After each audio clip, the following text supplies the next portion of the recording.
Schmidt. Good morning. How you doing? I'm doing great, man. How are you? Great. Just doing a little work at the house this morning. Oh, okay. I'm in my casual clothes right now. That's great. You're doing the work yourself, or you got someone else coming and doing it?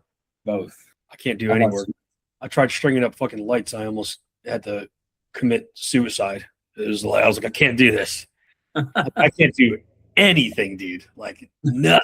Yeah, my wife is picking up a jungle gym she wants me to build. So I'm like, a jungle gym she wants you to build? A whole jungle. Yeah, it'll be a project. My wife would definitely be like, kids, you can't go on the jungle gym. Dad built it.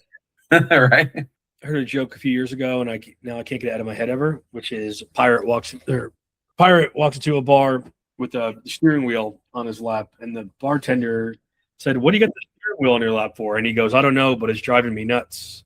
That's it. That's my joke. Thank you. Thank you, John. John gets $1,000. That would be amazing. Yeah.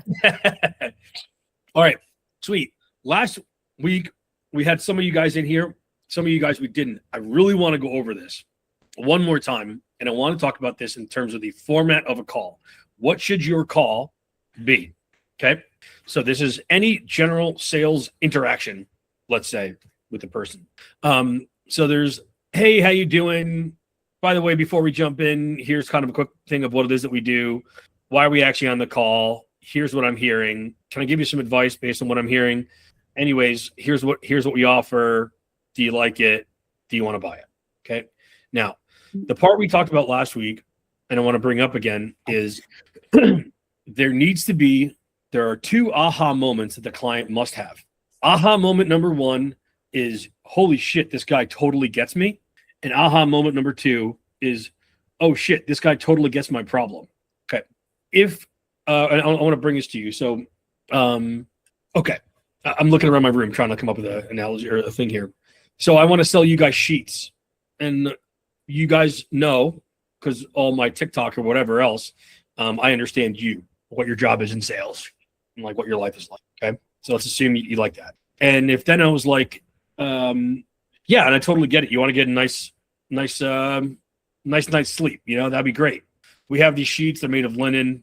I think you guys would totally love it. I don't think at that point, because I know you, I know what you are like. I understand your world. You're like, sweet, I'll buy sheets from this dude. And if I was like, or pools, you're like, this is unrelated. That's cool that you know me, but I'm not cool buying buying something completely unrelated that you may not know anything about. So what I'm trying to show here is the importance of both of these aha moments. Even if I totally get you, if you don't think I totally get your problem, you're not going to buy. Similarly, if I did know your problem and I was like, dude, I know you're, I understand that you think you're struggling with energy because you're old. Really, the reason you're struggling with energy is you're not getting a good night's sleep. And we can see this with the data that we have here to support it. And you're like, holy shit, I didn't realize. And I go, yeah, I have these sheets that'll give you a better night's sleep. You might, but you may be like, I don't know, this guy doesn't really know me though. Maybe it's something else. So again, hopefully here showing the power of you to have both these aha moments. This motherfucker gets me, and this dude understands my problem better than I understand my problem. So I want to try to give us the two shortcuts. So a shortcut for the aha moment, you totally get me, I've talked about quite a bit before, which is the deep cut. Okay. So for those that are not familiar with this term, a deep cut is you say something that someone would only know if they've been in your shoes for a long time. I don't know anything about golf. So if I were talking to you and you were like, oh man, I had a freaking day at the course, and I go, totally, man, you're probably shanking left and right.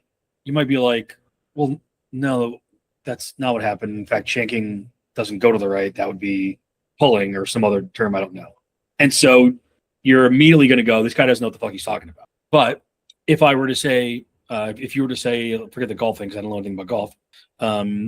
Hey man, I had a rough day yesterday in sales, and I was like, oh man, I totally get it. You probably had that one guy who said he was going to come in. Suddenly he's a ghost. He's on vacation. You can't get in touch with him, or your boss came yelling at you about some forecast that he told you last month to fake so he could look good to his boss. Which one was it? Now you're like, even if those things were not the things, you're like, oh, you understand me. Like for you to know that those are things that could happen, indicates you must really, really know my world. And now you're more apt to listen to me. So far, you guys with me? All right. Yeah. Thank you.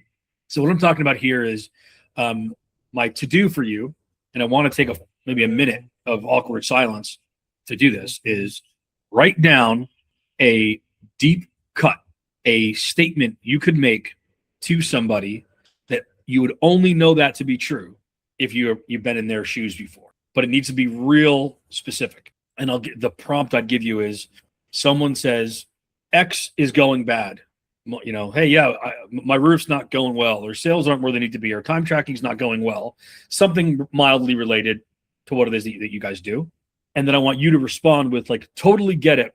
And then you state like how you totally get it in a way that would use language or examples that are specific that only you would know if you've been in their situation before. And I'm going to take a full 60 seconds to pause here. I'm happy to field questions as I do that.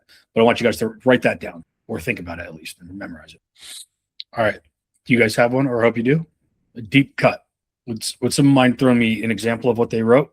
I will. I don't know if I did this right, but the only thing I could think of, the direction I was going, was somebody would only understand how bad this is if you're a service writer and the customer brought their car in for a noise rattle, very specific noise rattle, and they're there to pick it up and the technician hasn't pulled it in yet. Okay. So what is thank you for that. I compared it to your golf situation, so I probably went the wrong way. What'd you say? Or I compared it to that golf situation. I was thinking in that realm, so I might have went the wrong direction. So what I want you to do is what else would be true? So let's say you've brought in a car, forget the specific rattle. Nothing, it's not the specific rattle. It's what you're saying is the person's got an issue with their car. And the technician hasn't pulled it up yet. Mm-hmm. I think is what you're saying. Yeah, but it's just not an oil change. Like, you could get that done real quick. Sure. You're in deep shit because like hours of diagnosis ahead and the customer thinks it's done. Yep. So now what sucks about it? What are the things that are happening if you forget the customer, forget what you do, forget your company? What does that mean is happening in that person's like life today? Like, give me, you know what I mean? Like, what did they do to prep? What do they have to do now? All of that. Go pick up their kid. Their kids are gonna, can't be picked up from school. Sure. Dinner's late. Gymnastics is tonight. They're gonna miss that. Totally. Their life's ruined. I agree with you until the ruin. Their life is frustrating right now. Yeah, but okay, cool. So for you, the person to come in and be like, yeah, I'm looking for my car. I think it was not a big deal what I had to get done. And you're gonna be like, man, I totally get it. You probably prepped ahead of time to like who's picking up the kids and all this stuff. And now you're realizing, or now what you're gonna realize is it's gonna take more time. And you might miss gymnastics. You might have all sorts of things. You got to like call people to figure out when you're going to get home. That's really, really frustrating. When you say those things, that person is like, you get me. You get me. You've been here before. You've had this happen before. So that works. Okay. Anybody else got what they're like? How do you really get me? All right, fine. Amber, honey. I'll say when I started in roofing, and one of my main customers or property managers, I did a lot of research on, what they actually do. And so every time I have calls or meet a new one, or, I do try to be very empathetic. Like, hey, I know you're dealing with not just a roofer, but you're dealing with every kind of person. You're dealing with the homeless people. You're dealing with your tenants. You're dealing with this. So, I know my proposal is not the top of your list, but hey, I also want to remind you that you said you wanted to get this roof project done. Yeah, totally. And so that's wonderful. And so what I'll say there is, you kind of like, if you've ever Instagram stalked somebody for like before like a date or something, and you're like telling yourself, don't. Yeah. I also have never, but I've been married, but. Let's say you're stalking someone and you see that a person, whatever, was on vacation. You're like, before you go on the date, you're like, don't bring up their vacation because then they're going to know that you fucking stalked them, right? So we want to do the exact opposite of that. We want to actually slide in anywhere. Simple little, oop, I knew that. So I might, if I were doing research on somebody ahead of time, I might be like, "What's up, Bob? Like, I'm so excited to chat. You know, I know you got the homeless thing going on. You guys are just launched those couple of things last year. By the way, I hope that project you guys did 2 years ago is going well. But I'm looking forward to chatting more about what's happening today. Hopefully, it doesn't go like that other one did. People like to know that you did your research. Exactly. So you want to put that in there as much as you can, without you don't want to pat yourself on the back. Like, hey, I just want to let you know I did a bunch of research in your company and I know these things happened. It's like, but if you can slide in, what's going on? Oh, we got a lot of things. We're worried about security. We obviously want to make sure that we're keeping all of our tenants happy. I'd be like, totally get it, man. And you mentioned, I know I saw somewhere the homelessness issue. So is that what you're talking about in terms of security? Yeah. How did you know about that? So that's great. Wonderful. Jay, great. Awesome. Okay, cool. Next thing we want to have, the next aha moment we want to have is the problem. So I need to show that I truly understand your problem. And I want to give you guys a new shortcut for problem. So one shortcut, and I've talked about this before, and I pretty much just did it with Amber a little bit there. One shortcut with the problem is you just bring up emotions. So the person says X sucks, and you go, I totally get it, and your gymnastics, and you're this, and you're that. Oh, it's so frustrating. That's one way. I'm going to give you a different way today. So the framework is just, you think the problem is X, but it's actually Y. You think the problem is X, but it's actually Y. This is when you can teach somebody that they're looking at their problem incorrectly, it feels as though you have some advantage over them, and now they feel lost in space because they thought the solution, think about weight loss things. It's never like, you're fat. Did you know it's because you're not eating healthy food? You need to eat more healthy food. And you know how you got to do that? Just fucking do it. They're like, it's not that you guys can't make healthy choices. It's that you don't know what choices to make. It's not that you don't know what choices to make. It's just that it's very hard. It's not that it's hard. It's that it's super time consuming. What we're doing here is we're just saying like, hey, you think you know the solution to your problem? I just need to go to the gym. I just need to work out. I just need to eat healthy. But that's not the problem. The problem is you don't know what to do at the gym. You don't know what to work out, and then there's no one helping you. And that's what we solve. So it's only then that you can then get the person off their off balance to say, wait a second. What do you do? I thought the answer was that, but now I don't know, and I'm falling. Give me your solution. Okay, so you think the problem is X, but it's actually Y. So I want to give some examples of what this stuff might be. So someone's complaining about their roof, or my roof is leaking. Okay. I might be like, hey, you think the problem is you haven't found a good roofer. The actual problem is you have found a good roofer. You just haven't had them use the right materials. You probably think the problem is that that your insurance won't cover this. The actual problem is the insurance will cover it, but you don't know how to go through the process, or you're not interested in going through the process, or you haven't done the process before. You think the problem is you just need to get your skills up.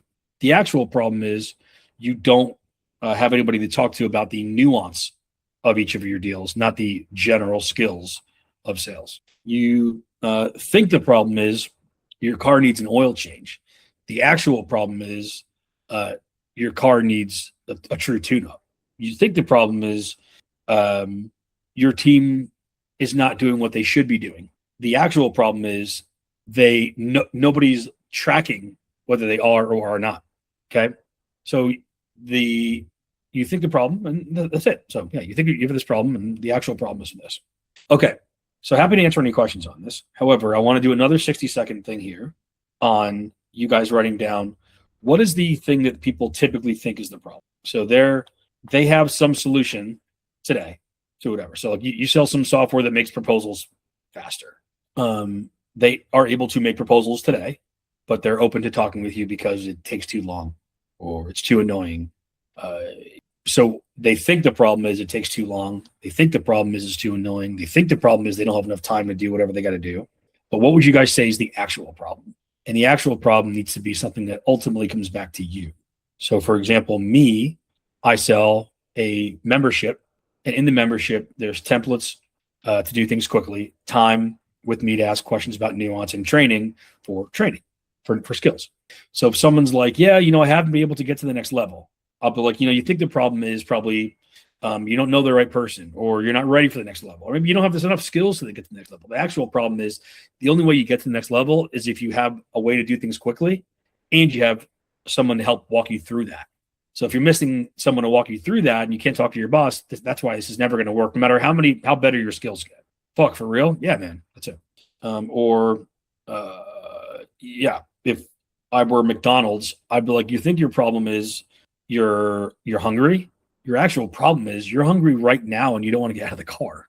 So you need a way to actually fulfill both those needs. That's the real problem here. So we're going to start with this one, and then we're going to do a different example of the same thing.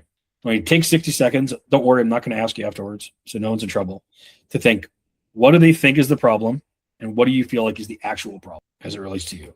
One way to think about this, by the way, too, is if your product, offer, service, whatever, provides more than one major thing, it's like 3 things, then a simple one is always going to be like, you think the problem is you don't have X, the problem is you don't have X, Y, and Z.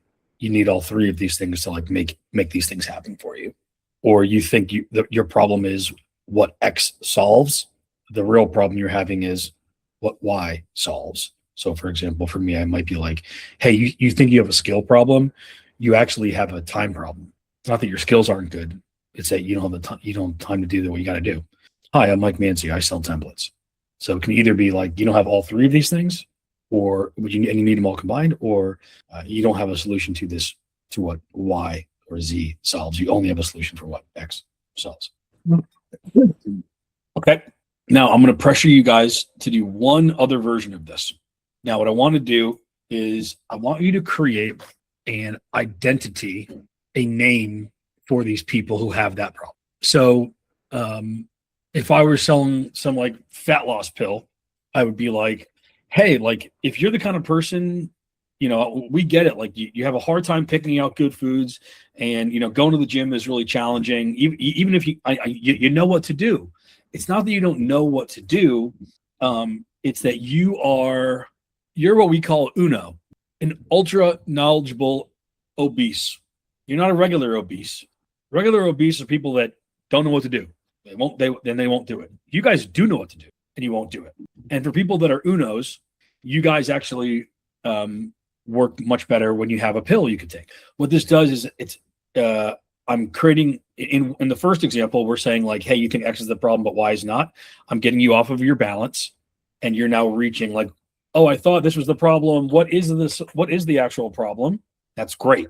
And then here with the identity, what I'm doing is I'm putting them off balance, but then I'm putting them into a bucket. And they're like, I don't know what else is in this bucket, but I do technically fall into that bucket. So if I followed up that ad with, and UNO people are also don't typically look good in green pants, because you agreed with the identity of someone who is an UNO person. You do know what to do. You just are not doing it. So you're like, I am that. That's true. I slap an identity on it and call that an UNO person. Then I can slap other things onto the identity of an UNO person, and you will feel compelled to believe that to be true about yourself as well. Like, okay, you're right. Yeah, maybe I don't look good in green pants because I am an UNO person, and he says he already knows what UNO people are, and UNO people don't look good in green. Maybe I don't look good. Okay. So my push to you would be like, what would you call people who don't have the solution that you have? So for my own customers, I use duct tape manager. You're like duct taping a bunch of things together. That example there, just like UNO person. But this would be, what is a identity you can give people that have the common characteristic of thinking X is the problem, but Y is the problem? What is the identity? What is the name of someone who thinks X is the problem, but actually Y is the problem?